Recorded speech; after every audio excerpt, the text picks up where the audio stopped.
Running up the score. Jerry. He just sucks. He's not good. let's just put it out on the table. He's not a good quarterback. Kevin. Ben is unique. These guys are unique. They're championship runs. I mean, this one's unique. Let's hope some people still get thrown at and, get hit in baseball. Keep it interesting. Yeah, right? I can't take this guy serious right now. I dare you to watch it and tweet us. Tell us, oh, you know what? This is a hell of a sport. Where's this been all my life? The New York Jets you know what they need to do with their second round pick? They need to just start taking it and lighting it up on fire. This is Running Up the Score.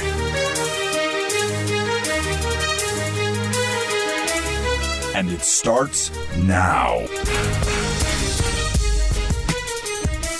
All right, it's time to run up the score. Running up the score with Jerry Napoleonello, 605-562-7085. Press 5 to be heard live. We are live on Zeno Live and Periscope. I'm back here with Kevin Donlin. The call-in number is, as always, 605-562-7085. Press 5 to be heard live. We have a lot to get to today. Got a great show ahead of us. Thank you to our sponsor, Yellfy Sports app. You can download the app from the iTunes App Store by searching Yellfy. It's spelled Yellfy. Make sure to follow me at Jerry RUTS Sports. And Kevin will get one too, and it'll be Kevin RUTS Sports as well. And we'll shoot you a follow back. It's a great app. But first, remember to join in with our conversation through the next hour here by calling in at 605-562-7085. Press 5 to be heard live. If you don't want to call in, tweet us at RUTS Sports. And you can also follow us, everything that's going on with the show, on Instagram at RUTS Sports, and like our Facebook page. So, Kev, you're a week in, back with the show. How'd you think last week went? It went really good. I feel like at this point I'm in cruise control. Yeah, absolutely. I mean, it's like riding a bike. Yeah. I mean, not much effort. Yeah. Sports is always the life. Yes. So when you're talking about it, it's just easy. It's just easy. But how'd you go? How was your weekend? I was sick all weekend. Yeah. Well, I was prepping for that question. I knew you were going to ask that eventually, and I knew it. I was like, I'm not going to have much of an answer for him. Was that I was sick all weekend, so it doesn't really go much beyond that. What are you going to do? Yeah, exactly. It happens. Still hear it a little bit, but I'll be all right. Yeah, but who had a good weekend or good beginning of the week? The Boston Celtics. The Boston Celtics make a huge trade. We'll get into that in a little bit. But we have a great show ahead of us. There's a lot to do today. But first, we'll start off with the headlines of the week. Your sports headlines from the past week in sports. All right. Kyrie Irving was traded to the Boston Celtics from the Cavaliers, something that we didn't think we would see, but that happened. And that definitely bolstered the Boston Celtics in a humongous way. You get Gordon Hayward. Now you add Kyrie Irving. Yeah, you did get rid of your best player in Isaiah Thomas, but Kyrie Irving's better. There's a different team coming into Boston now, and it's huge. It's going to be quite interesting to see, and they're definitely going to give Cleveland a run for their money now. So something that I guess wasn't a surprise, like the Kyrie Irving trade, Jon Jones fails a drug test. He failed for steroids. So it's definitely a sad beginning, sad end, sad middle for one of the best fighters in the UFC, if not the best fighter in the UFC. I mean, aside from maybe a trip to Bellator, his UFC career is almost all but done. Oh, absolutely. I mean, I don't know how he gets back from this now. You get suspended twice for other drugs in cocaine, and I even think that his last suspension was because he was taking a sex enhancer that ended up coming up on the steroid, failure. So Yeah, there was that. I mean, you can't feel more bad. I'm like, in a way, you can't feel bad for him because he's done this to himself. But it doesn't really all is done. It doesn't go much beyond what I said. His career is done in the UFC. Yeah. It's just nothing else but. So everybody kind of questions preseason football, and rightfully so. But the Giants had a bit of a scare on Monday Night Football against the Browns when a pass went to Odell Beckham and his legs were taken out from under him. No, like I told you last week, I don't expect the New York Giants offense to really be the better half of this team. I think that it's going to lean on the defense either way, but with the loss of Odell Beckham Jr., the Giants will be in a lot of trouble. Oh, yeah. And they're saying now that he is questionable now for week 1 and possibly week 2. There's a big smile on my face. Yeah, I bet. Well, it's kind of, all right, we don't have Zeke, you don't have Odell. Let's see who wins. Let's see who's got the better team. But I think I'm starting to get a little bit tired of the act. ESPN catches him outside the locker room, bending down in, as they say, obvious pain. I think that was all an act. Because even some ex-NFL players have said the last thing that you want when you're injured is a camera in your face. He could have easily walked 2 feet and went into the locker room. But he had to sit there. He knew the cameras are there. Yeah. It's an act. And we'll get into that a little bit later. Anquan Boldin, one of the best wide receivers in the league, retires. Is he a Hall of Famer? I believe so. And we'll get even more into that later on. This weekend is Players Weekend for Major League Baseball. They are doing this for the first time, where it's nicknames on the back of the jerseys, all different jerseys. And, they get to have fun, I guess. It's going to be interesting. And the big fight is finally here. Mayweather, Mcgregor, Saturday. Yeah, that'll be fun to discuss post-fight. Oh, yeah, absolutely. I can't wait for that, I guess, next Wednesday or maybe possibly Monday. We'll see. But, yeah, this fight is going to be interesting. And there was some, there was a little bit of scuffle the other day. I think it was yesterday, actually, or the day before. It's just going to be a mess, and it's going to be interesting to see. I'm not paying $100 to watch this fight. Are you? I don't think you are, right? I'm doing like a fantasy football, fight kind of thing. Yeah, like draft. a nice little party thing going. All right, well that's not bad, but I'm hoping that someone streams it. But I am not putting it past McGregor to win this fight. So it's going to be interesting to see. I would love to see McGregor win this fight. I really do. But that will do it for the headlines for the week of sports. We are going to get into all of these now. But first, we are going to start off in the NFL. And we have Le'Veon Bell holding out. He supposedly rejected a 5-year deal. How do you feel about this? Le'Veon Bell has shown that, he's been by far one of the best players in the NFL. Yeah. He's been very good for the last 2 or 3 years now. Pittsburgh's had a lot of success behind him, and he just needs to have the understanding. And I think a lot of these players in the NFL need to have an understanding that in order for a franchise to put forth that much money for a position of his caliber, running back is a position that I've seen be filled time in and time out. Guys get injured, guys get suspended, and guys lose their jobs. And, the running back position, just like any other position, you can easily lose your job to the next person up. So for Le'Veon Bell, and the kind of market it is right now for running backs. Obviously, Devontae Freeman just signing his contract. He is now the highest paid running back in the NFL, and obviously Le'Veon Bell is looking for more.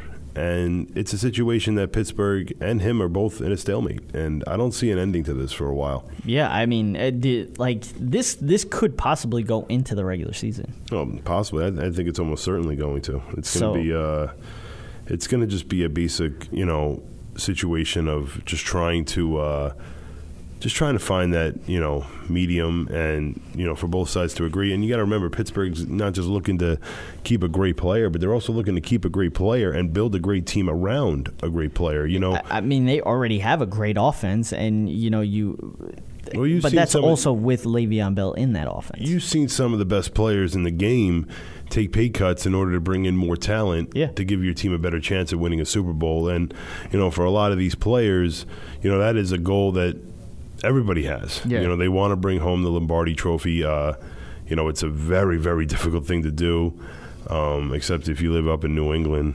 But you think about it, how the success of the New England Patriots have had over the past couple of years, and yet, there are 31 other teams in the NFL that are just dying to bring home that trophy. Oh, yeah. And it just shows you how tough it is to bring it home. And even New England, with all the success that they've had, it will tell you it's not an easy thing to do. Just ask them. They were down 28-3 or 21-3 at half. 28-3. Well, it was 21-3 at half, right, or something like that. Yeah, I think so. Yeah, they were getting. It didn't look pretty. No, and they could tell you that it wasn't easy winning that game in the second half. So, obviously, when it just comes down to it, is as a player, you see the kind of character you have, and I'm not saying anything against Le'Veon Bell, but yeah, you want to get paid. Of course, everybody wants to get paid in this world. But, for the Pittsburgh Steelers, their standpoint is, listen, we want to bring in and we want to keep you. You're a great player. Yeah. But, I mean, I don't know what kind of contract Le'Veon Bell expects to receive if he doesn't come to an agreement with the Pittsburgh Steelers, but it won't be much farther than what Pittsburgh's offering. No.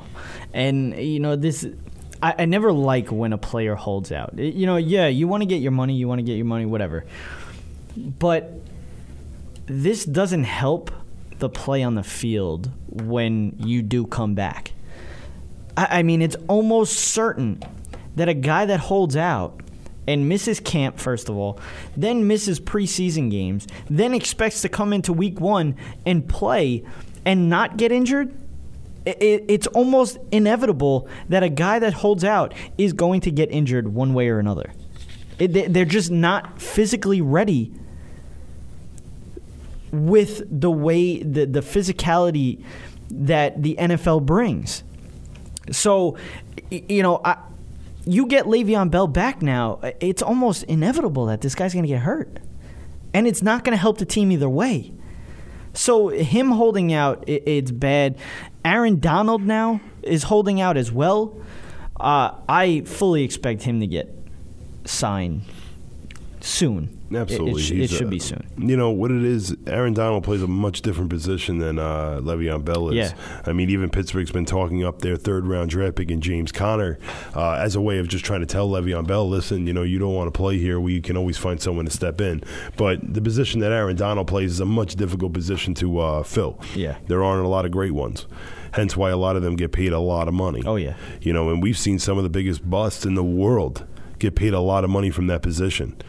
What was it, Albert Hainsworth? Oh, yeah. Wasn't he? Yeah. I love how you say, oh, yeah. Yeah. You remember what he got paid. Yeah. And you remember how he performed after he got paid. Oh, yeah. It was a big disappointment. But, again, his position was so valuable and his presence was so valuable to the team that, it was a must sign for them. Yeah. And, obviously, that's not helping Aaron Donald's case, no. That whole, bringing up that name just in general. But, he deserves to get paid. But you look at other players that have played that position that got It's just such an important position. I'm not trying to bring up one name that's really been a bad break, but it just shows you that, it's such an important position. Yeah, oh, absolutely. That it needs to be paid at all, at all costs. I mean, Gerald McCoy, Vince Wilfork, before he retired, guys like that. It's just, Ndamukong Suh, these they're guys, very rare. I mean, I yeah. can even see you having a hard time, and I'm even trying to think of a couple of names, and I can't give you 5 defensive tackles right now that are, superior, better than those guys that I just named. I mean, those are the best that you're going to get at that position. And it just shows how rare that position is to find a good player. And just you got to find someone that's big, fast. It's not easy to find at all. So, Aaron Donald has every reason to hold out. I think he's going to get paid, and I think the St. Louis Rams and Aaron Donald, they'll both be happy with the agreement when it does come. So the Bills made a couple of trades over the last 2 weeks or so. They traded their best wide receiver in Sammy Watkins, and they've been They traded a couple of cornerbacks as well. Now there's rumors that the Bills are shopping Shady McCoy. So basically, you're just getting rid of the team. And I've also heard Tyrod Taylor. This team is going under. They're getting rid of everybody. And we see what the Jets are doing. But, I mean, the Bills, they're, like, legitimately tanking. And the funny thing is, these teams are tanking for a guy that may not even come out of college, which is scary for these teams, because now it's not just one more year. Who knows what Sam Darnold's going to be, first of all. Well, people don't realize that last year, at the same time last year, people were talking about the kid from Clemson, Deshaun Watson, as being the clear-cut runaway as the best quarterback in college football. Clearly, he wasn't picked second overall like Trubisky was. Yeah. So, there's a lot to see with Sam Darnold. I mean, this kid can, tear his ACL week 3. Yeah. And then what? And then he goes back to school because he's got no choice. Yeah. So, but, when it comes down to it, for these teams to be, what you say, tanking, and I put quotations there because, it's more than that, just about that. I mean, right now you got to look at it from every standpoint of any team that's sitting in the AFC East with the New England Patriots. This is Tom Brady's division. Yeah. New England did nothing but get better from last year, adding in, obviously the addition of wide receiver Brandon Cooks, big playmaker. Yeah. New England's going to have a very, very good team this year. They're going to run away with the division, clearly. I don't see them being any kind of fight. I say by week 5, the division's theirs. Yeah. And we're talking by like a 3-game lead. Week 1. Yeah, probably week 1. But, for this team, for these teams to be tanking, I think it's just more along the lines of just trying to, find a way to just rebuild. Basically, they're going to use this time while Tom Brady is still there to rebuild so that when he leaves and retires, they're going to be at that point where they may be able to compete.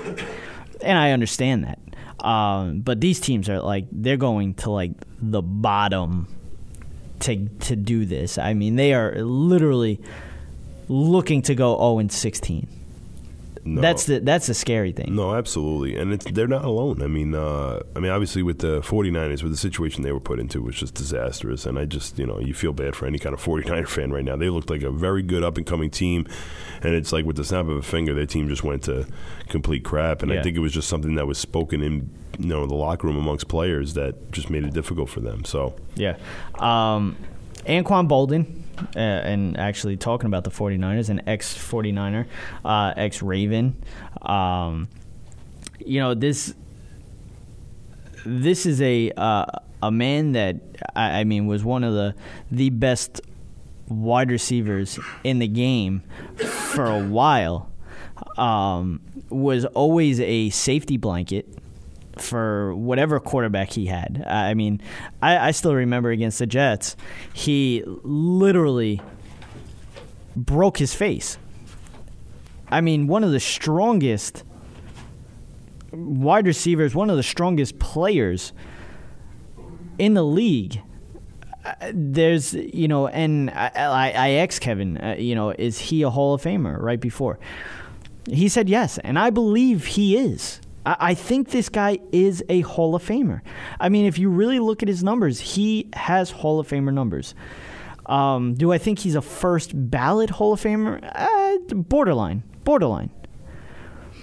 But it's, it's sad to see him go. But he signed with the Bills, and as we were talking about the Bills, he saw the writing on the wall, basically. The Bills are rebuilding, and he wasn't going to do anything to help that. So he decided to retire. I think he just kind of used that to come back. He used the Bills to come back for maybe one more season, and it just didn't work out. He saw the rebuild, and he wanted out. You can see the articles as well. Yeah. In the paper about, Bills executives saying that Anquan Boldin was all in. This is a guy that was getting older. You could see the effects even last year. He did a great year with Detroit.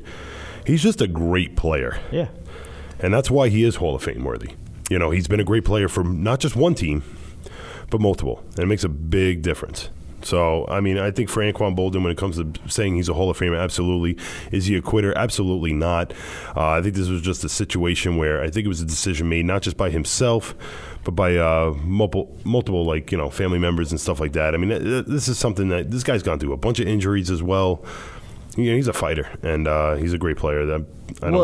He also said that he was retiring to do more advocating for different things, and he wanted to basically turn his attention to basically world issues, I guess, or stuff like that.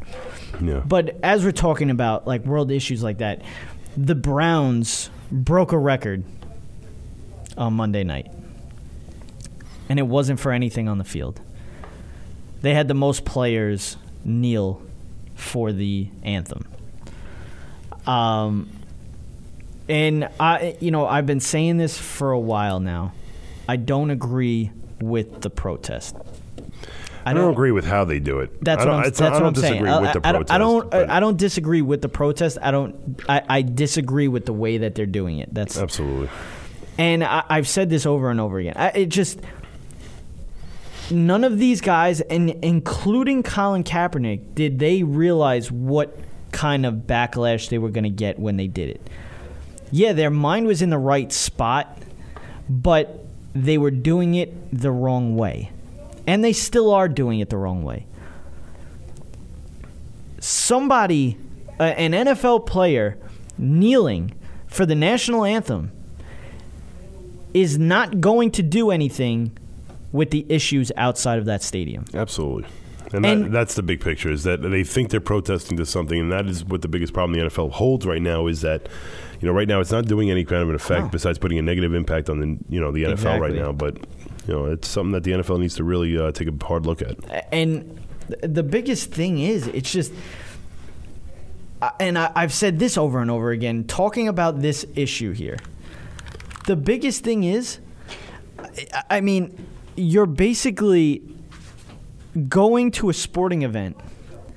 You're going to a sporting event to get away from these real-world issues. Real-world issues, as Kevin walks out of the room.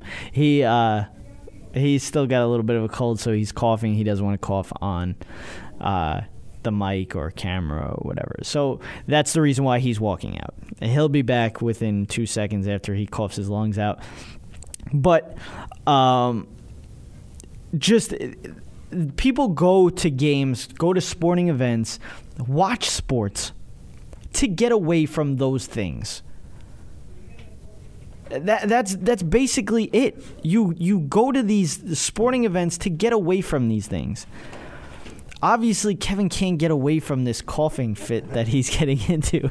And I was telling everybody why you were walking out. Okay, good. Please. I am so sorry.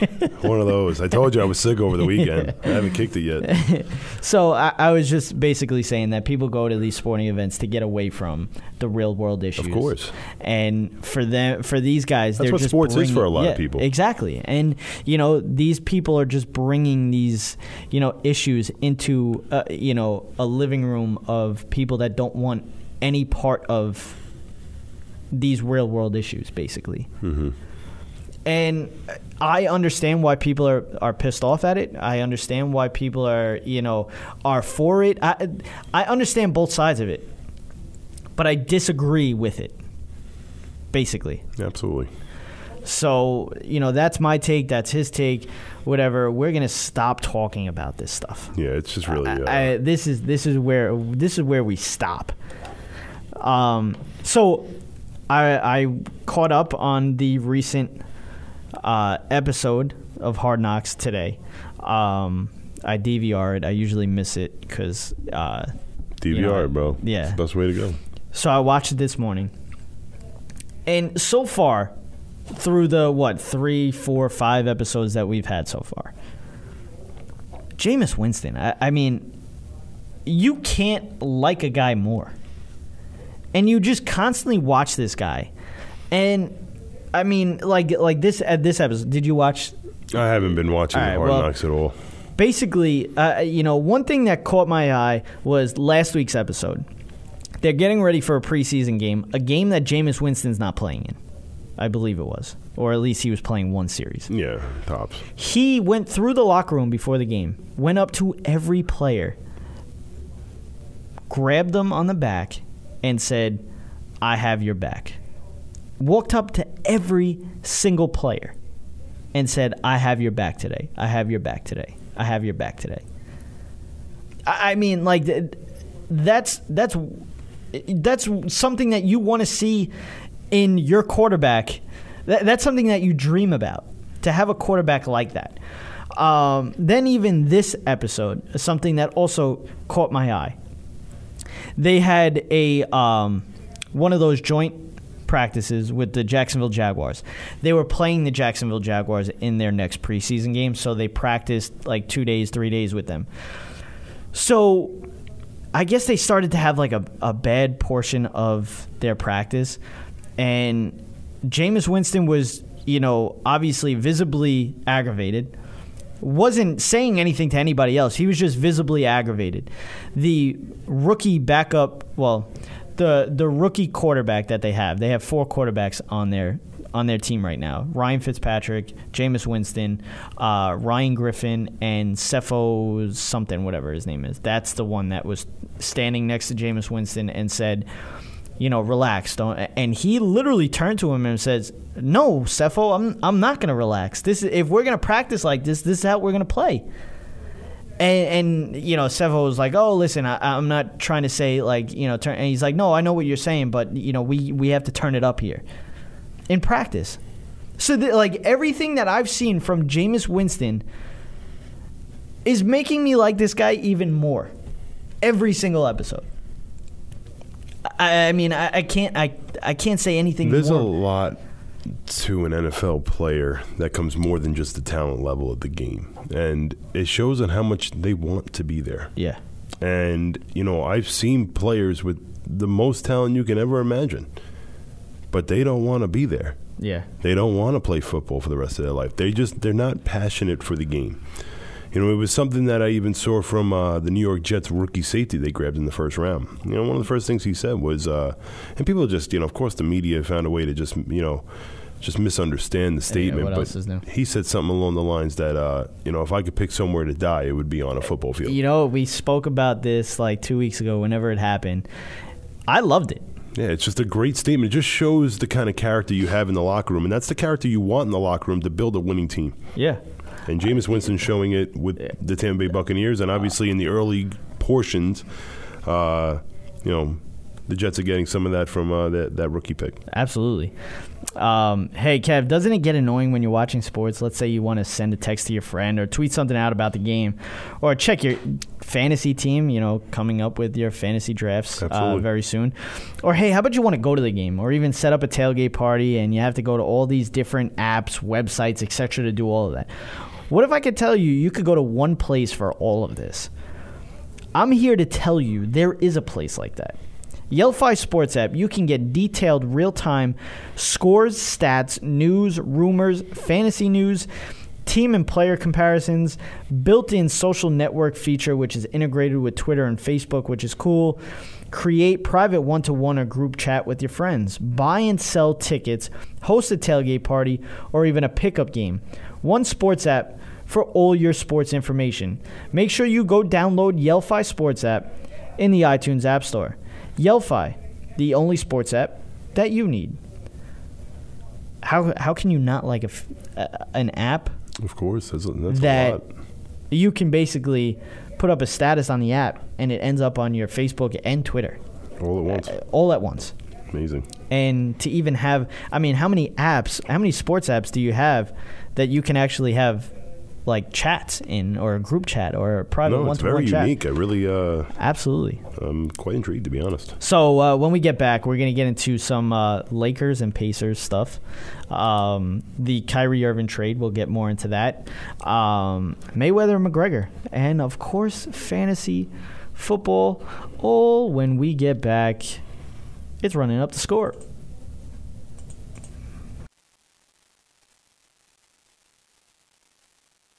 By the Connecticut School of Broadcasting. All Noise Radio is an internet radio station that's fully produced by graduates of the Connecticut School of Broadcasting. From modern rock to old school hip hop, country to classical, news, talk, sports, and more. It's the noise you can't ignore. Log on to allnoiseradio.com. Fire up the station. Find out more about your favorite jocks. Get the latest CSB news and more. Plus, you can take All Noise Radio with you on the go for free. Just download the Live 365 app to your iPhone, iPod Touch, or BlackBerry and search All Noise Radio. Check out tomorrow's broadcasters today at allnoiseradio.com. Powered by the Connecticut School of Broadcasting. Hey, this is Jerry Napoleonello, host of Running Up the Score. We are live once every week at 7 p.m. Eastern, where we hit on all the top headlines in the world of sports. You can also find us on Stitcher, iTunes, and those of you that like the visual aspect, check us out on YouTube. Running Up the Score. We run up the score on Sports Radio. Cyberstation USA is the future of radio. Get your business into the online future at the world's largest internet radio station. From banner placement on our homepage to any of our broadcaster stations, commercials on our video player, audio spots on any of our shows, or at the beginning of any of our on-demand broadcasts. Cyberstation USA offers competitive rates with a worldwide reach, a fully integrated one-stop shop social media broadcast platform. For more information, please contact our sales department at Cameo at cyberstationusa.com. Hey, this is Tom Gallipani, co-host of Running Up the Score. Remember to catch us every Wednesday night at 7 p.m. Eastern Standard Time. You can follow us on Instagram and Twitter at RUTS Sports. Also, be sure to subscribe to us on iTunes and YouTube, where you will get the full Running Up the Score experience. Running Up the Score. We run up the score on Sports Radio.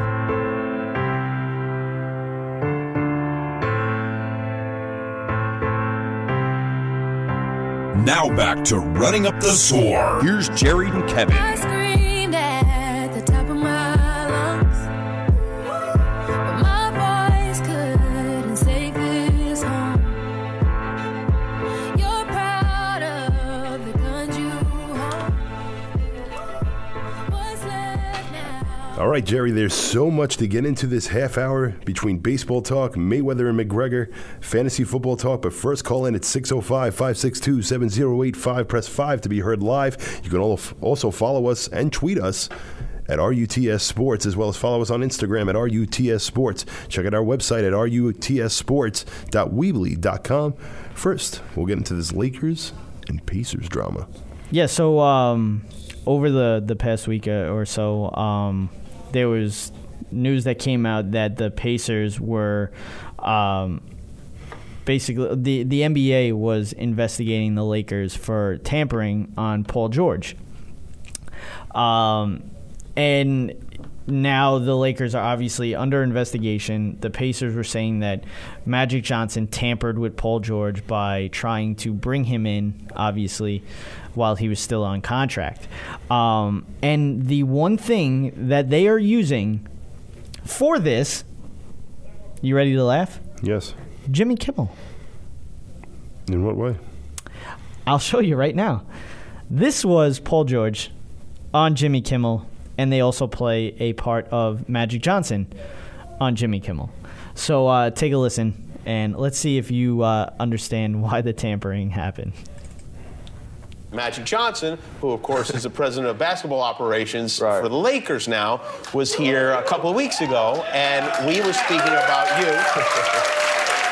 I don't know if you saw this, but let's take a look here. What constitutes tampering? Like, if you're on vacation and you run into Paul George, are you not allowed to speak to him? No, we're going to say hi because we know each other. I see. You just can't say, hey, I want you to come to the Lakers, even though I'm going to be winking like... You know what that means, right?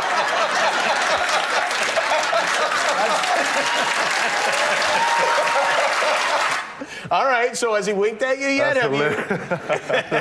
Does that have any impact on you? Does that have an effect on you? No, man. It doesn't? I love Magic. I love Magic. Great dude. Good, you're going to be working for him. Yeah. I know I'm going to always get those ties, man. I'm an L.A. kid. Actually, at my home, Kobe is like the biggest person in my house. Sure. What does Kobe Not even say? me. Have you talked to Kobe about coming to the Lakers? Not yet. Not yet? I plan on working out with him. And oh, you are going to work out pick his brain a little bit. Have you worked out with him before? Nah, not yet. Are you nervous about that? Oh, yeah, absolutely. Yeah, I would think so. You know, I'm training now to get ready to work out with him. I've heard stories about Kobe working out with a guy, and Kobe says, yeah, I'll pick you up tomorrow at 4, and then the guy's standing out there at 4 o'clock and finally calls Kobe and said, hey, what happened? You didn't pick me up. He said, I meant 4 a.m., not 4 o'clock p.m. I figured that. Are you prepared for that kind of situation? If it's with Kobe, man, whatever he says, you got to do. You got to do. It's the Mamba. You got to listen to the Mamba. I hope he tells you to come to the Lakers. But, of course, people in Indiana, this is the worst-case scenario for them, right? It is. I love Indy, though, man. It's really a hard... Is there any chance you could play for both teams? that would be unprecedented. So that's what they're using in the investigation of tampering. Yeah, I mean, there's no proof, like, none along the lines. It's just you got to remember, that's a comedy show. They're going to say whatever they can to get a few laughs. Yeah. This is just a story out of nothing. Yeah. It really is. It makes zero sense. I mean, there's not much really you can really say into it. You know what's huge about this is that if they do feel like they tampered, they can take out a first-round pick. They can fine the team like $5 million. But the biggest thing is they can stop Paul George from going to the Lakers. They won't allow him to go to the Lakers. So this is huge.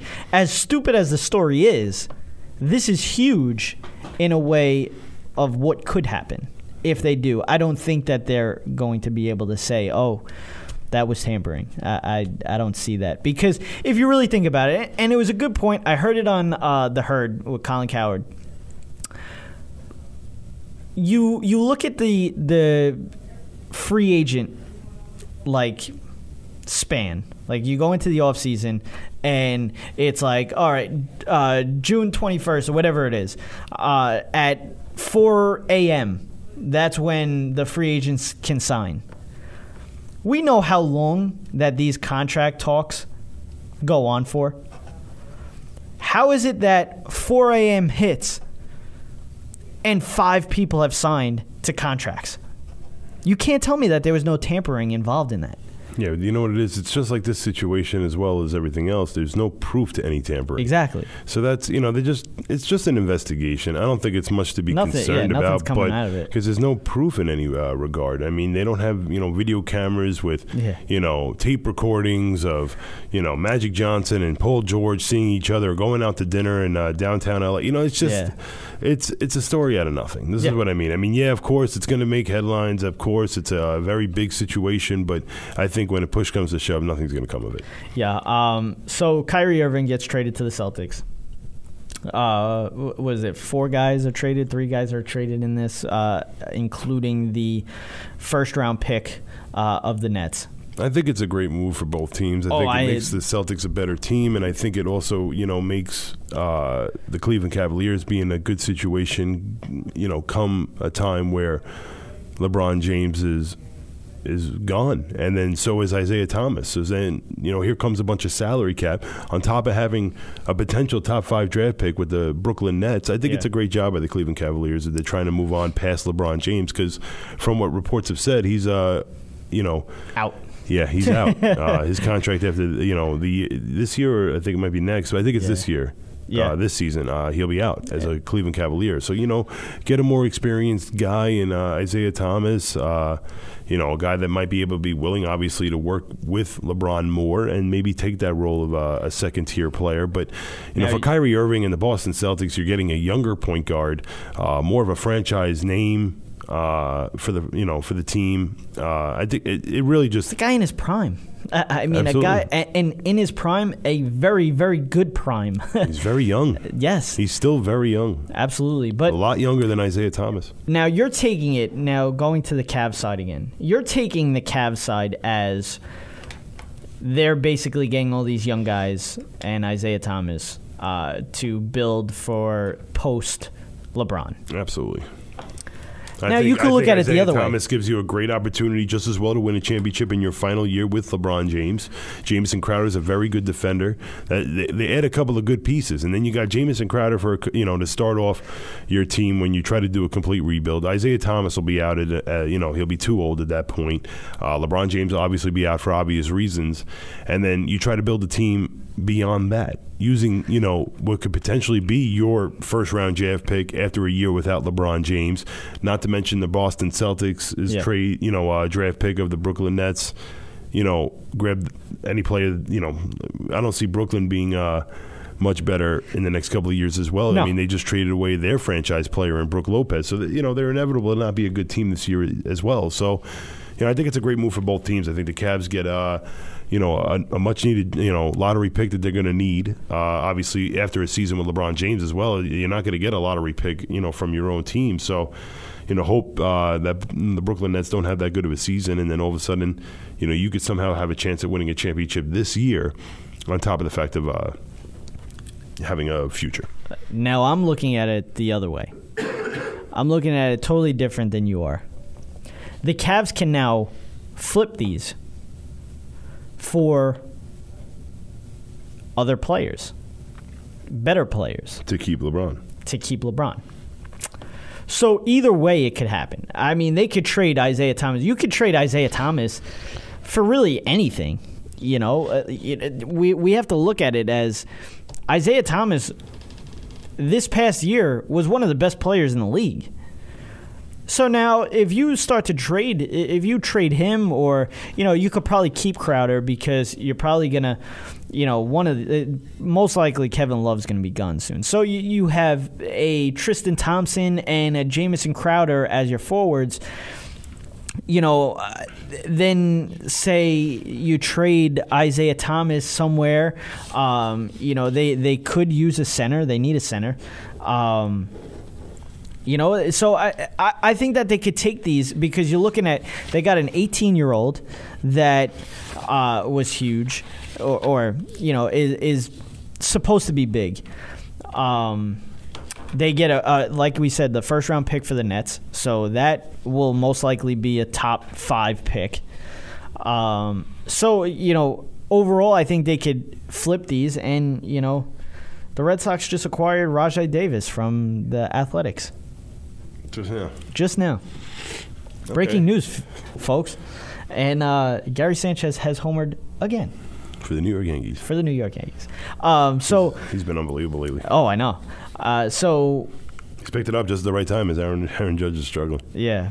Before we get into baseball talk, we'll get into some fantasy football talk because it's getting to that point where you should be having your fantasy draft relatively soon. If not this weekend, next weekend. Absolutely. And, with the segment that I wanted to use for our fantasy football talk. Well, before we even get into that, let's discuss the new Running Up the Score Fantasy League. Oh, yeah. All right. We have set up a fantasy football league. And you got to be quick with this, folks. I have spots filling up left and right. Yeah. So it is free to join. I don't know if you want to really face me in a fantasy league, though. So, I mean, I don't know. At the same time, I don't blame you for not joining if you don't. It is free to join.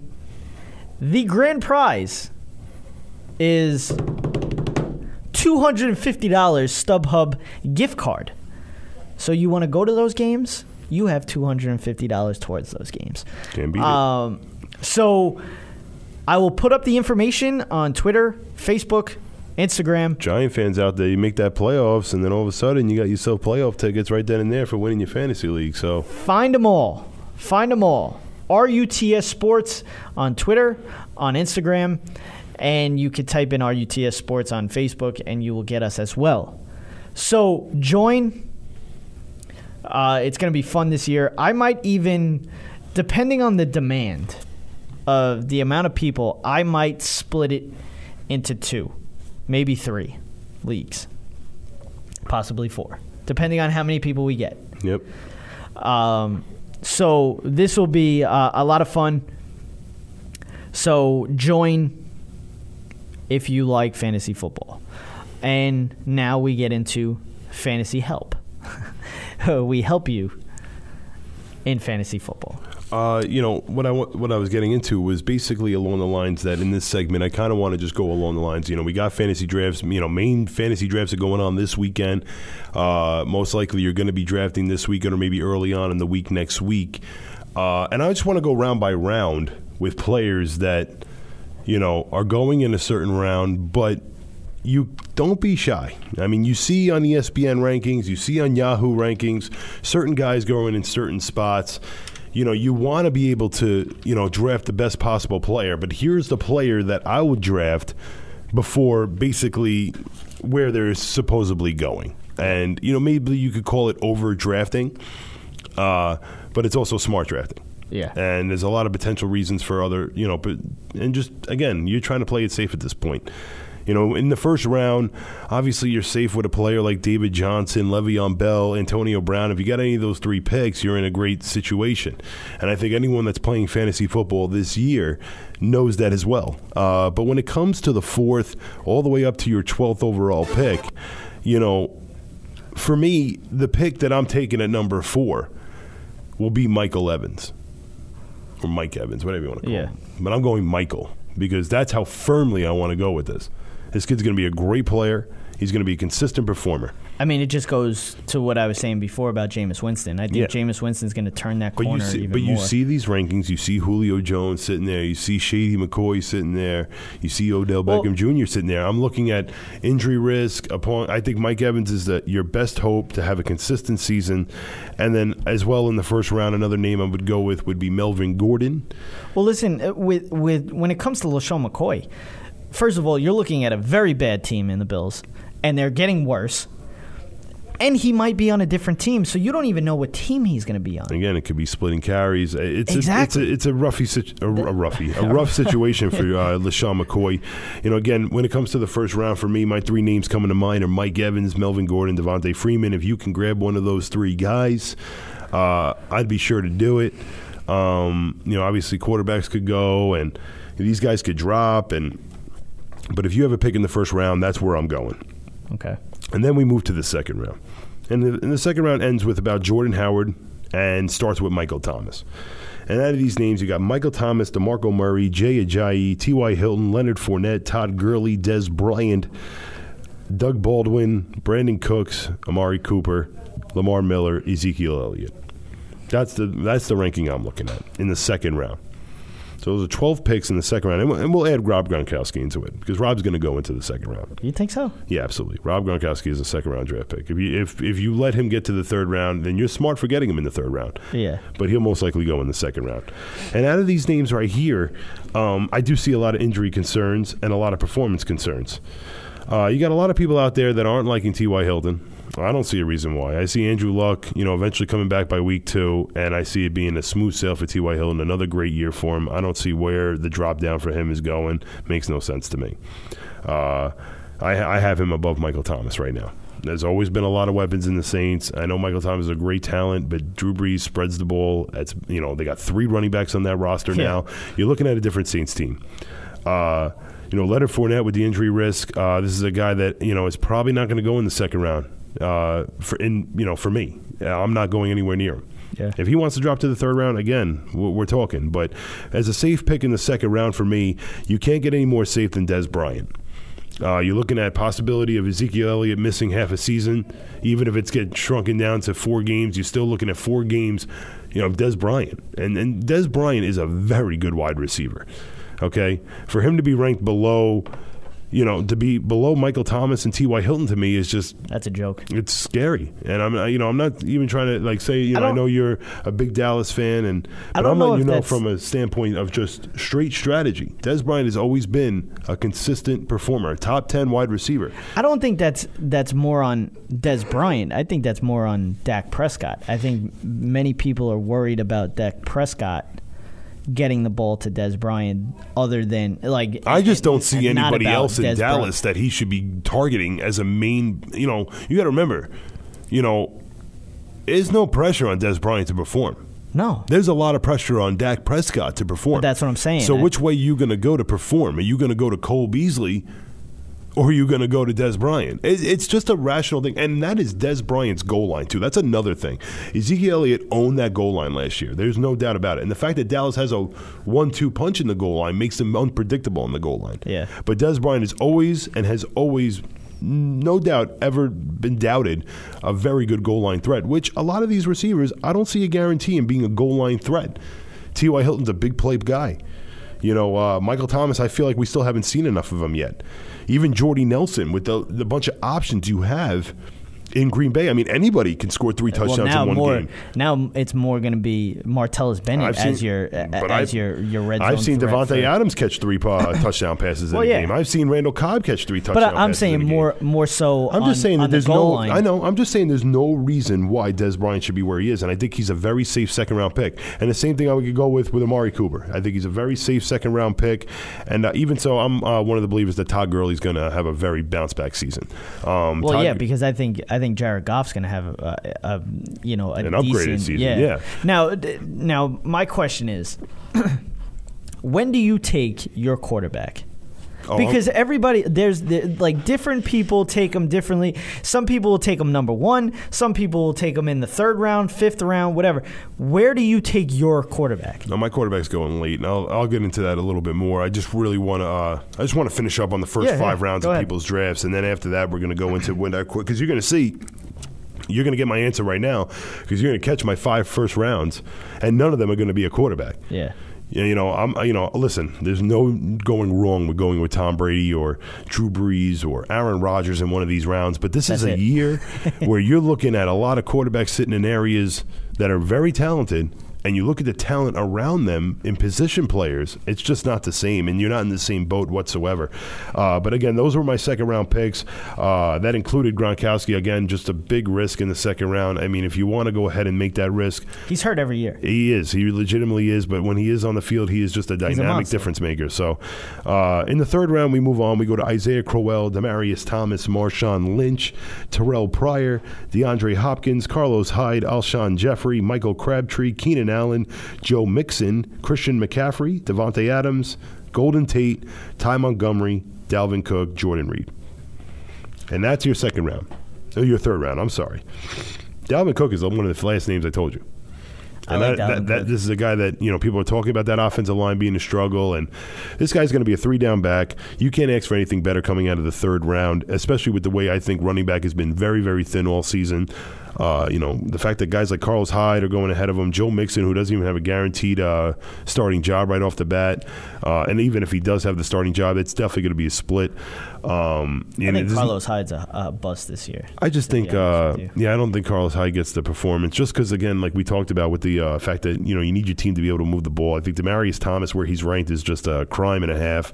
I can name about 3 or 4 wide receivers I said after that I would prefer over him. Keenan Allen, even with the injury risk, I would prefer over Demaryius Thomas. Yeah. DeAndre Hopkins is just a raw talent.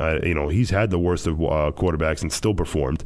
I know he had a down year last year. I think he has a bounce back year as well. I think he has a huge year this year because, you're going to have Deshaun Watson in there. I think where you can get Todd Gurley and DeAndre Hopkins in drafts, if you can find a way to draft one of those 3 names I told you in the first round, God forbid you don't have the first or second overall pick to grab the 2 big-time running backs, you can get a Mike Evans, DeAndre Hopkins, and Todd Gurley to start your season. I think you're in great shape. Yeah. I don't see anything going around. And I'll come talk to you week 13 if, you head into the playoffs and I'm wrong here. And I will admit I'm wrong. But right now I see a bunch of guys that have had sophomore slumps. I've seen some of the greatest players in the game today have sophomore slumps. AJ Green being a number one name. Well, when you start to look at some of these players, you start to think about, the playoffs in fantasy. You're now looking at division games. These are all division games for these teams. So you have to kind of look at the division that they're in. I mean, when you're looking at it, the AFC East, when it comes to maybe taking a Patriot, it looks good because the end of their season. Don't be fooled because you're seeing how bad the offense for the New York Jets is going to be, how bad the offense for the Buffalo Bills is going to be, and how bad the offense for the Miami Dolphins is going to be. But that's not the side of the ball you're looking at. Yeah. Now, if you want to go ahead and grab the New England Patriots defense, that's probably not the worst decision to make. But when it comes to the defensive side of the ball, I mean, you're looking at a Jet team that has definitely upgraded that secondary. Yeah. You're looking at at least some cornerbacks that are going to put some effort. I mean, what Darrelle Revis did for the New York Jets last year was a disgrace. And this is coming from a big Jet fan, and Darrelle Revis belongs in the Hall of Fame. He belongs as probably the great one of the best cornerbacks you'll ever see play the game ever. But what he did last year for the New York Jets was it was incriminating. Well, it was a very bad performance. But the Jets are going to have an upgraded defense. Buffalo has always had a very good defense. And the Miami Dolphins have no reason to show me that they're not going to have a good defense. So, don't be too sure on that. Like, what I see when I see division matchups is I see Drew Brees. I see Drew Brees against two matchups against the Atlanta Falcons. And then one matchup at home. And I don't even care who it is against. And it's home for Drew Brees. 3 dome games. Playoff time. That's true. 3 dome games. 2 for Matt Ryan. 3 for Drew Brees. And 2 for Matt Ryan against the Saints defense, which hasn't shown me anything, even though they are supposed to be upgraded as a better defense this year. But they were so bad last year that, I mean, you could go throw me at linebacker right now, and they're a better defense. So, again, when it comes to your situation, and I want to get into the quarterback real quick before we get off this fantasy subject, but the quarterback situation, I'm waiting. You got a bunch of quarterbacks later on. You got Jameis Winston, like we've talked about, how great he's going to, he could be. He's got a lot of weapons. A lot of weapons. Absolutely. And then, even Cam Newton, a lot of people slept on. You got to remember, Cam Newton went, in some leagues, he went number 1 overall. He was in first round in a lot of leagues. That was a joke. Yeah, but he's a very dynamic player. He could do both. He can rush it. He can run it. He's a very dynamic. Guys like Russell Wilson, Cam Newton, Jameis Winston, even guys later on in the draft. I mean, Big Ben, I know he's got the injury risk, and people talk about a different quarterback at home and road. All right, well, I want those home starts. And if that means I got to draft him and Matthew Stafford to solidify my quarterback position, but I'm able to have a lot of depth on my team, and who knows, maybe combo some of these players later on in the year. Big Ben has a first good couple of weeks. And then all of a sudden, with the depth that you have, you can go ahead and trade your Mike Evans because, let's say DeAndre Hopkins is having a great year for you, and you can afford to get rid of a Mike Evans and Big Ben to go get a big-time quarterback if you feel comfortable doing that. But at least you have the opportunity to do that without weakening your team.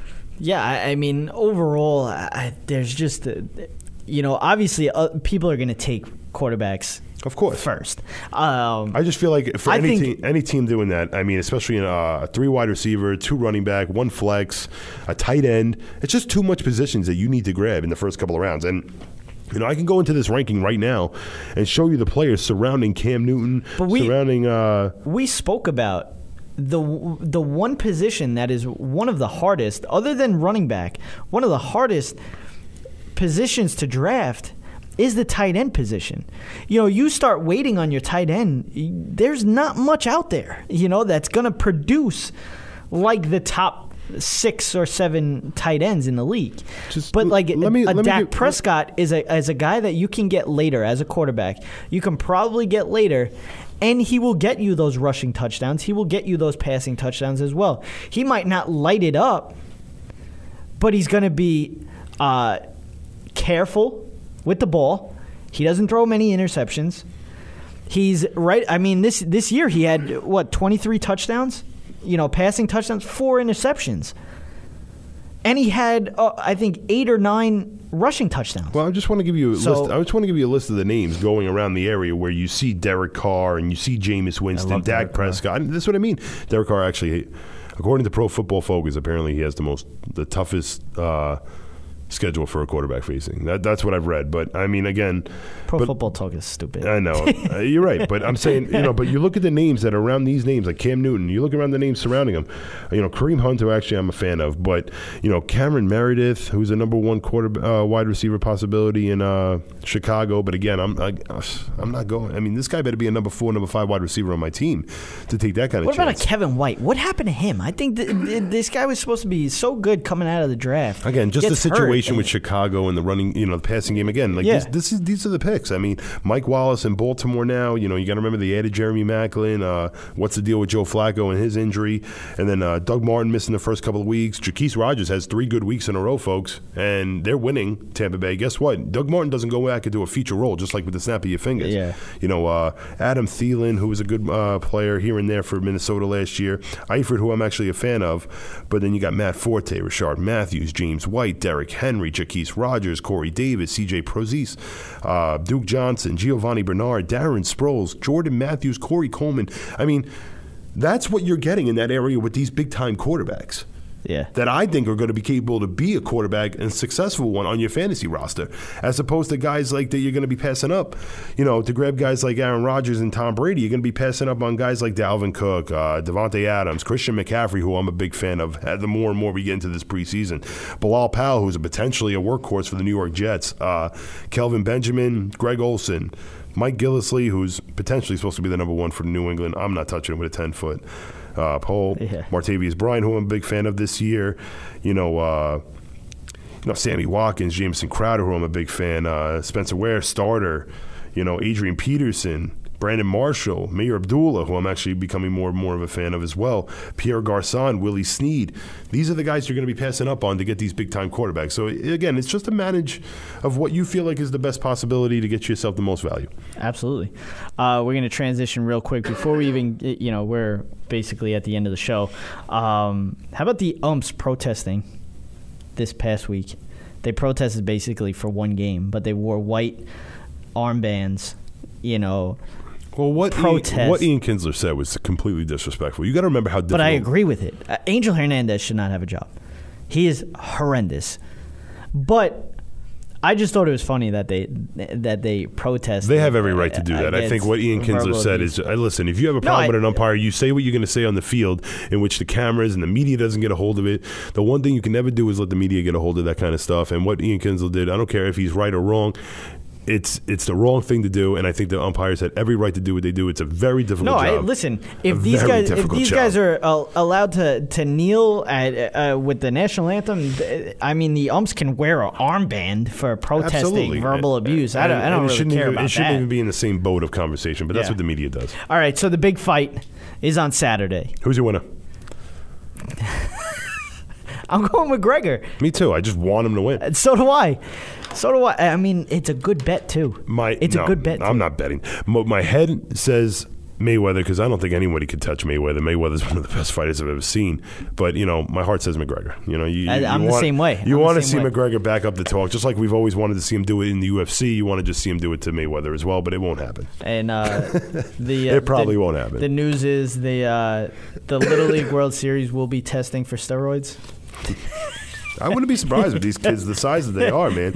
A lot of these kids, I've never seen bigger. It's they're unbelievable. Huge. I mean, they're hitting bombs. Bigger bombs than I've seen. I've never seen so many home runs hit into the trees in one season. So, but that will do it for the show. We will be back next, possibly Wednesday, maybe Monday, but we'll let you guys know. Make sure you sign up for the fantasy league that will be up tonight. So check that out. First come, first serve. And if you did want to get into the league and you couldn't, give us a shout on Instagram or Twitter. We want to know how many people we can get more for, and then make another league. So let us know, and we will fix it to what we need, I guess. But that will do it for the show. Hope you had a good time listening. Thank you for joining us with this hour and 15 minutes or however we're going to do it. But fantasy, I hope you took all of that in with Kevin. He's the fantasy guru, and he'll be here all season. So get ready for that. But that will do it for the show. I am Jerry. I'm Kevin. Be breezy. Be breezy. And it is all over! You've been listening to Running Up the Score. We run up the score on Sports Radio.